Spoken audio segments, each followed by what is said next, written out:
February 26, 1947. A radio operator named Petty Officer James Albright sat inside a plywood hut 14 miles from McMurdo Sound, Antarctica, pressing a set of military headphones against both ears. Outside, the temperature was negative 41 degrees Fahrenheit. The wind had been constant for 9 days. Albright's logbook, which surfaced in a private estate sale in 1978, records that at 11:14 that morning, a transmission began on a frequency reserved for emergency command communication. The voice on the other end was unmistakably that of Rear Admiral Richard Evelyn Byrd. The broadcast lasted 19 minutes by 4, so the following morning, every copy of that transcript, held by the Naval Communications Relay Station at McMurdo, had been collected by 2 men. Albright described as arriving in a military vehicle with no unit markings. Albright never received an explanation. He was transferred out of Antarctica within the week. He did not speak publicly about what he heard until 1971, when he gave a single recorded interview to a retired naval journalist named Carl Prentice. That interview has never been officially acknowledged. The original recording has not been located. What Albright said Byrd transmitted that morning is the reason this story has been buried for nearly 80 years. Before we go further, if investigations like this are what you come here for, hit subscribe so the next one finds you when it drops. The algorithm suppresses this kind of research unless you tell it otherwise. To understand what Byrd said in that broadcast, and why the Navy moved so quickly to erase it, we have to go back to what Operation High Jump actually was, and what the official record has quietly never explained about how it ended. Rear Admiral Richard Evelyn Byrd was not a man given to exaggeration. He was 58 years old in 1947. He came from one of the oldest and most distinguished families in Virginia. He had graduated from the United States Naval Academy in 1912. His brother, Harry F. Byrd, was a sitting United States Senator. Richard Byrd moved in the highest circles of American political and military life, and had done so for 3 decades. He was not a man who made careless public statements. He was not a man who could be easily dismissed. He had made 3 previous Antarctic expeditions, in 1929, 1934, and 1939. He was the first person confirmed to have flown over the South Pole. He held the Congressional Gold Medal, the Navy Cross, and the Distinguished Service Medal. He had spent more cumulative time in Antarctica than any American military officer in history. When the United States government gave him command of Operation High Jump in late 1946, it was because there was no one in the American military establishment who knew that continent better than he did. Operation High Jump was officially described as a research and training exercise. The public record calls it a scientific expedition. 13 ships, 23 aircraft, 4,700 men. That is not a research expedition, that is a military deployment. The logistical footprint of Operation High Jump was equivalent to a wartime invasion force dispatched to one of the most remote and inhospitable places on Earth. For reasons the official documentation has consistently declined to specify in detail, the expedition launched from Norfolk, Virginia in December of 1946 and reached the Antarctic coast in January of 1947. The fleet included the aircraft carrier USS Philippine Sea, submarine USS Senet, 2 destroyer escorts, 2 seaplane tenders, and a fleet of support and supply vessels. The aircraft carrier alone carried more than 30 planes. The submarine's presence in an ostensibly scientific Antarctic expedition has never been adequately explained. Submarines are not research vessels. They are designed for concealment and surveillance. Their inclusion in the High Jump fleet suggests an operational mandate that went well beyond weather observation and ice mapping. It was scheduled to run for 6 to 8 months. It was designed to establish permanent bases and conduct systematic aerial reconnaissance of the interior. The Navy had budgeted the operation through the summer of 1947. By February 26th, roughly 8 weeks in, Byrd was transmitting on emergency command frequencies. By the end of March, the entire operation had been abruptly recalled. The ships were back in port before the southern summer had ended. The official explanation offered at the time was deteriorating weather conditions. That explanation requires examination. Byrd had spent years in Antarctic conditions that would have been considered extreme by any other standard. He had overwintered alone in 1934 in a buried shelter at 80 degrees south latitude, surviving temperatures below -70 Fahrenheit, carbon monoxide poisoning from a faulty stove, and a 3-month communications blackout. A man who had survived that was not recalled by deteriorating weather after 8 weeks. Something happened between January and late February of 1947 that ended the largest military expedition ever deployed to Antarctica decades ahead of schedule. The fleet had made significant progress in those 8 weeks. Aerial reconnaissance teams had mapped approximately 1/3 of the Antarctic coastline using a new photographic system developed specifically for the expedition. 3 forward base camps had been established. The aviation crews had logged hundreds of flight hours over the interior without incident until they did not. The base camp at Little America Foy, which had been constructed at considerable expense and effort on the Ross Ice Shelf, was simply abandoned. Equipment was left in place.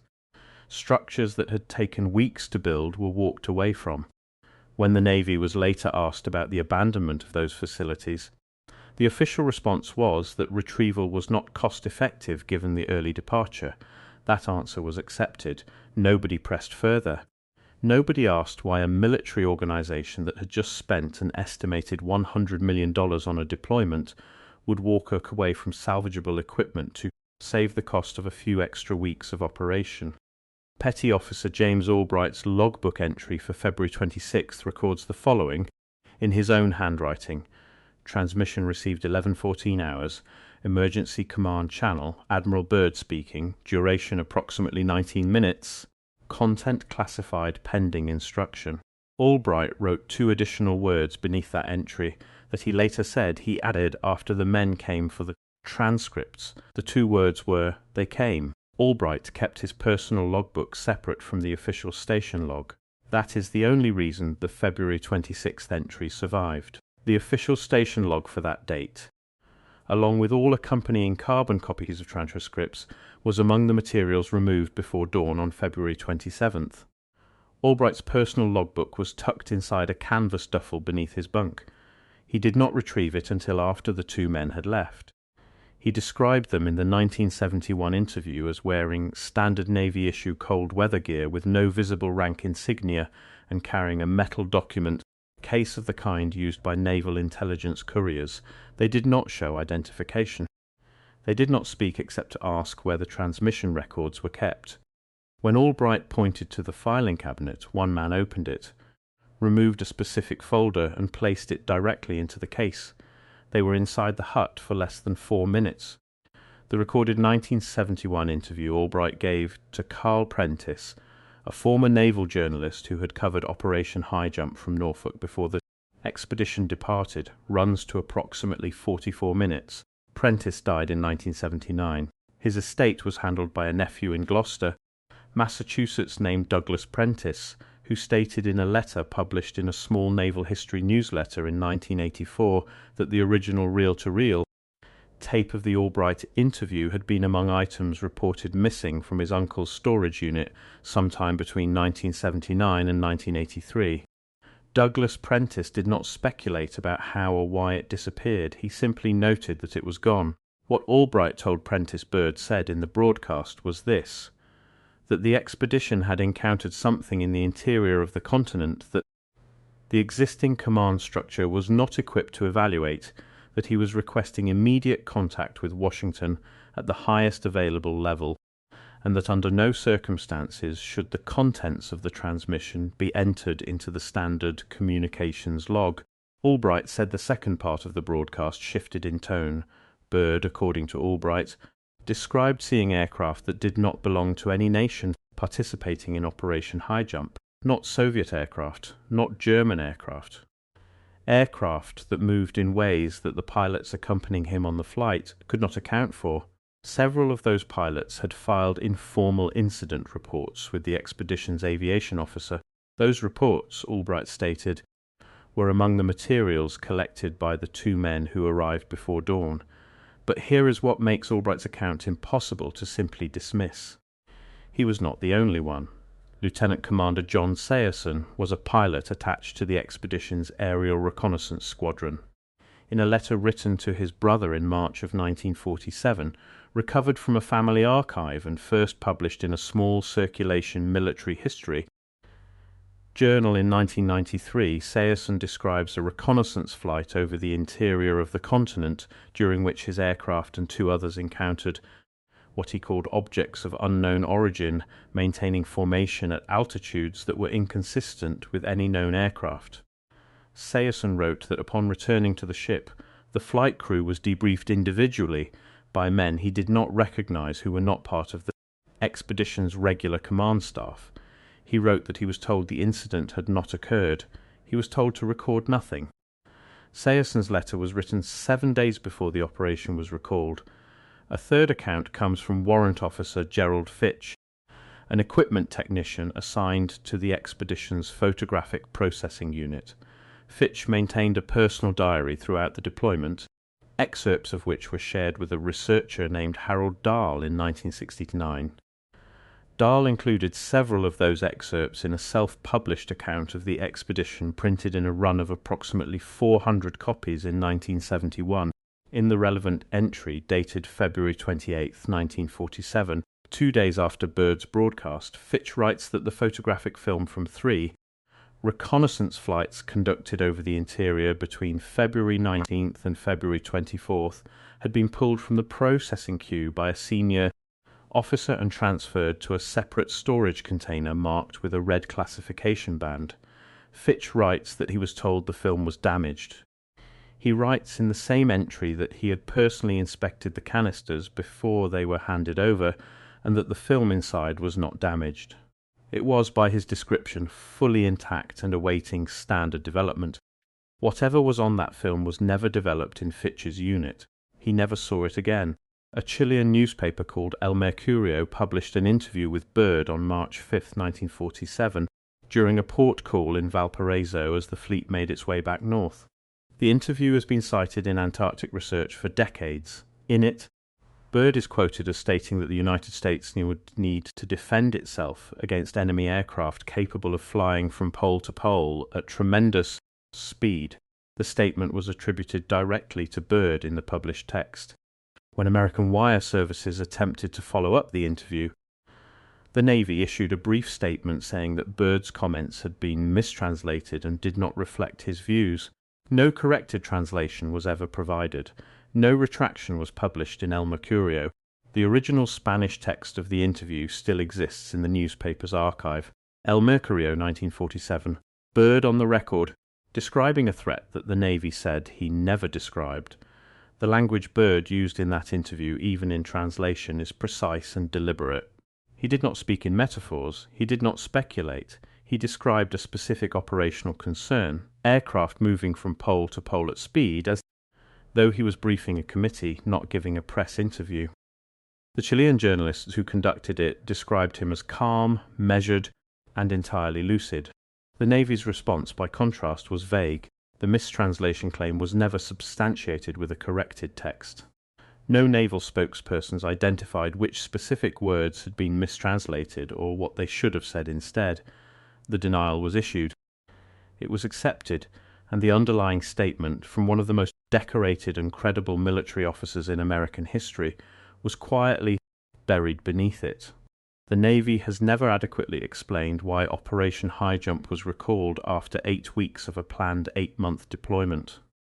It has never explained why the aerial incident reports filed by pilots during the expedition do not appear in the declassified operational records released in the 1980s, despite those records including documentation of far more routine events. It has never explained why a rear admiral with Byrd's record and temperament gave a transmission on an emergency command frequency in the 9th week of an operation that was, by the official account, proceeding normally. It has never explained the El Mercurio statement, not in 1947, not in the 79 years since. Why would the Navy collect transcripts from a remote relay station before dawn, transfer a petty officer out of the continent within the week, and issue a mistranslation denial for a foreign newspaper interview if the operation had simply encountered bad weather and come home early? Why do the declassified high jump records contain detailed meteorological logs, equipment inventories and fuel consumption reports, but no documentation whatsoever of the aerial incidents that multiple crew members independently described in personal correspondence. Why would a man who had survived alone in a buried shelter at 80 degrees south for 3 months describe what he encountered in 1947 as requiring immediate contact with Washington at the highest available level? Why did none of the 4,700 men who participated in Operation High Jump ever publish a memoir, give a press interview, or write a formal account of what occurred in those final weeks of February? In an era before the internet, before smartphones, before social media, 4,700 men maintained collective silence about the circumstances of an abrupt military recall. Not one book, not one magazine article, not one letter to a congressman.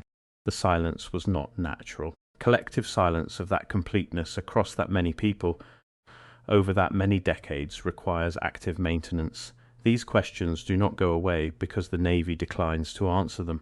The pattern of suppression is itself documented and verifiable, entirely independent of what Byrd actually saw. That is not speculation.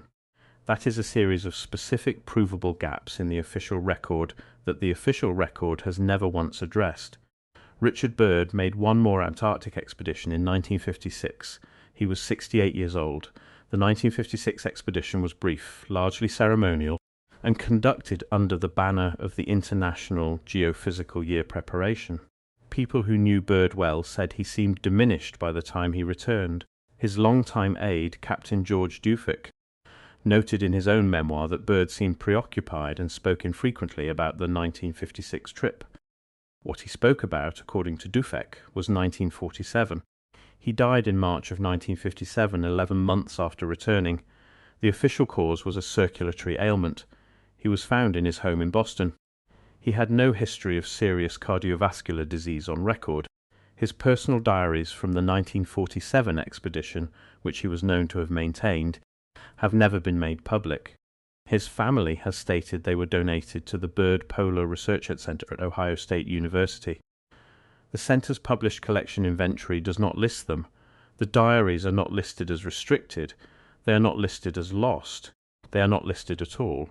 For a man of Byrd's stature, a Congressional Medal recipient, a national hero, one of the most documented explorers in American history, the absence of his 1947 personal diaries from every public and institutional archive is not an oversight, it is a result. Albright's logbook page for February 26, 1947, the one with the 2 words written beneath the entry, was photographed by the buyer at the 1978 estate sale before the full lot was purchased. That photograph was reproduced in Carl Prentice's unpublished research notes.